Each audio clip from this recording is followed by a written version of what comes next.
मैं पहले जो है फूड पांडा में जॉब कर रही थी, तो गर्मी में तो बहुत टफ था मेरे लिए।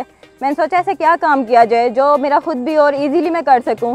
तो मैंने कहा मेरे पास स्किल है, क्यों ना इसी को आगे जो है प्रोवाइड किया जाए। तो मैंने यही लड़कियों को जो है ना सोचा कि वीकेंड पे जो है ना लड़कियों को क्लासेस दूंगी।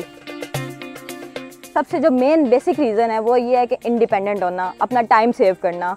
बहुत सी लड़कियां आपने देखा होगा कि उनके हस्बैंड्स या फादर या भाई लोग वो ऑफिसेज होते हैं, जॉब से होते हैं, कॉलेज होते हैं, तो वो उनके लिए काफ़ी इश्यूज़ होते हैं, लोकल जाना, तो वो काफ़ी टाइम किलिंग भी होता है। इसलिए बहुत सी लड़कियां जो है बाइक सीख रही हैं ताकि वो खुद ट्रैवल कर सकें, उनको किसी का मोहताज ना होना पड़े, इंडिपेंडेंटली वो कहीं आ जा सकें।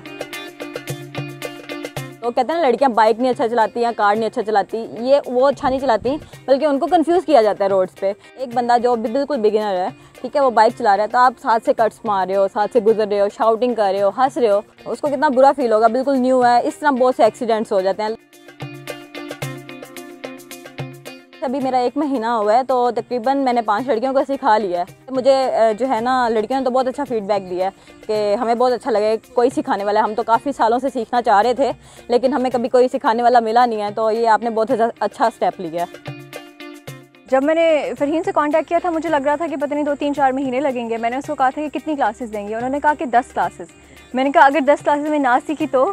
कहती है तुम 5 क्लासेस में सीख जाओगी। और 5 क्लासेस में यकीन माने मैं मेन रोड पे चला रही थी। मेरा इंस्टाग्राम फेसबुक पे पेज है वुमेन ऑन व्हील्स 5 के नेम से, वहाँ से लोग मुझे अप्रोच करते हैं और वहीं से जो है ना कांटेक्ट करके जो है मेरे साथ जो है स्टार्ट कर लेते हैं। और ये जो सर्विसेज है ना रावलपिंडी और इस्लामाबाद के लिए हैं।